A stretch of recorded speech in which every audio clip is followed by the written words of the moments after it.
I can't be with you today because one of the most important things in my life is happening. My daughter is having her college orientation. So walk with me a minute instead. I'm standing out here by my car.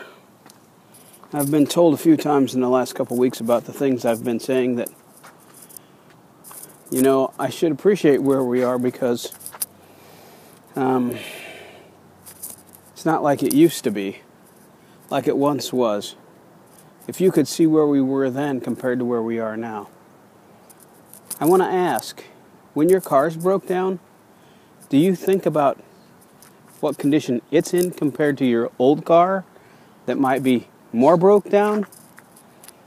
I don't know, just saying. Now I'm going on a little walk and I'm also thinking this. Well, if someone asked me, is my walk going to be safe? I could say lots of things, and then they could say, well, how do you know your walk is going to be safe until you get home? Well, my answer to that would be, of course, I can't. There's no way I can tell for certain my walk will be safe until I get home. So is my other option to sit at home always, never going for the walk, never seeing what's in the world? Or do I have to have some trust sometimes? Do I have to have some trust in the roads and my fellow drivers, my fellow walkers? I think so. Always asking, can you tell me what it'll be like when I get home? Is probably not the best way to get much of any place. On integrity and credibility. We spend some time talking about that when we talk about our data, when we talk about the activities of our centers, when we talk about the quality, our evaluation, all of that. I would ask, how much time have we spent on the internal credibility of the association, of our network? Are we getting there in terms of a decision-making formula, criteria, those sorts of things? Maybe we are. We need to have the guts to move forward on what's proposed with regard to a decision-making scheme. Will it be perfect? Sometimes we'll apply it perfectly and the world will change the outcome for us. We shouldn't abandon our process. We shouldn't abandon it. We should select it, make it better, and use it. At the time of the last retreat, we spent a lot of time talking about something that doesn't exist. We spent a lot of time talking about some assumptions that weren't true. I would like to know who knew these assumptions before, and when did we know they weren't going to be true? Or I would like to know if we really knew to begin with. Again, it's back to this certainty thing. It's back to this trust thing. Were we told these things because it's what we wanted? Did our executive director act out of this is what was thought? Is it so scary to say, I don't know? And is I don't know a statement that we can't make because we don't want that to be true? I'm not sure. Is it a lack of trust in the action or inability to act of the whole group that caused those assumptions to be stated as if they were true? If so, we have two sorts of problems. One, we have the problem of perhaps some particular person or persons wanting to say things to present things in a particular way in favor.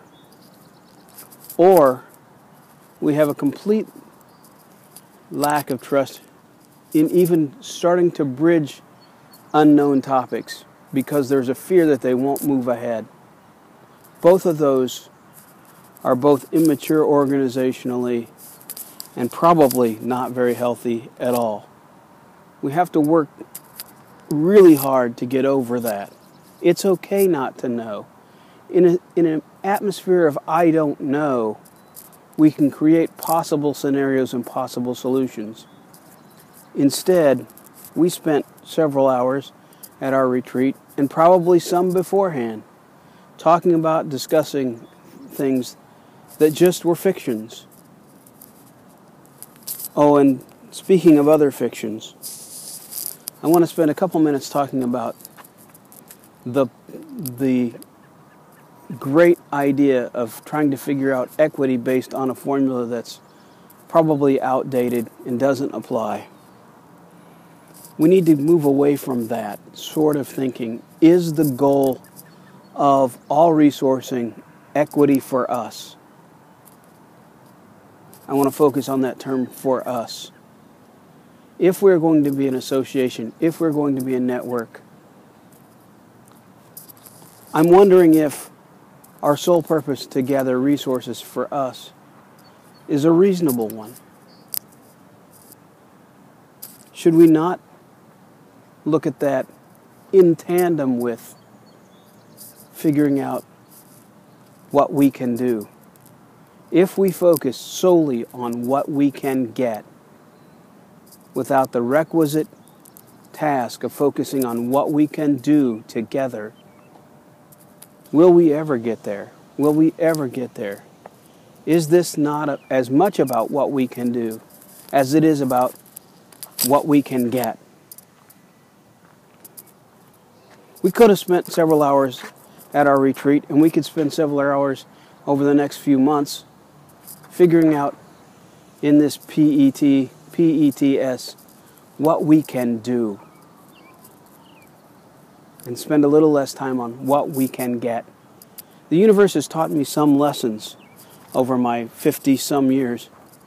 One is when I focus on what I can create, the resources to create them, whatever those things are that I create, come. I would encourage us to have faith in the universe in that way. Speaking about having faith and trust, there are those amongst us who still refuse to trust one another. Well, the association, this network of people in this room, is trustworthy. You can count on them, for whatever their motivation, to work hard, to do things, and probably not, to a great degree, fail in any sense of the word. Oh, do sometimes things don't work? Yeah. But this is a trustworthy group, regardless of what the motivations around the table might do. It's time we start doing that.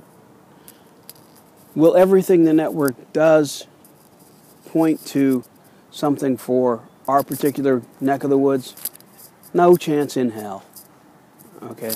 No chance. All right, one more thing I'm going to talk about. That is my baby, the Youth Leadership Forum, and these services that we may now be getting contracts for from MRS, the youth. There are two things here. Investment in a youth has a lifelong return, probably immeasurable, regardless of how accurate we enter it in CFAL, which is also necessary. We have a chance as an association to put our SIL philosophy stamp into the minds and hearts of a generation or two. And when youth get it, they get it for all the time that they're in their teens, their 20s, their 30s. They talk with their grandparents and their children about choice, equality of opportunity, and those things. Why the Youth Leadership Forum? Yeah, in the end, if you cut me open, and I would bleed youth, because I believe that these sorts of experiences help the participants, the delegates, bring meaning to their experiences.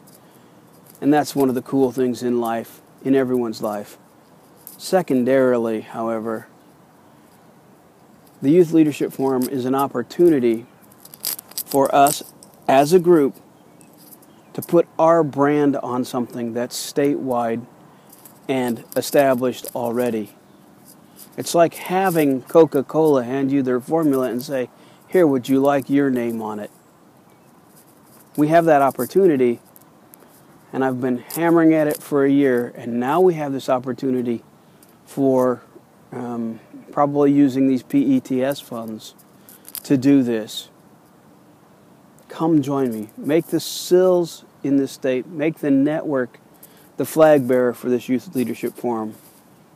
Okay, that's about enough for today. I could go on and probably will. But have a great meeting. Decide on some things. I walk forward with you. Take care.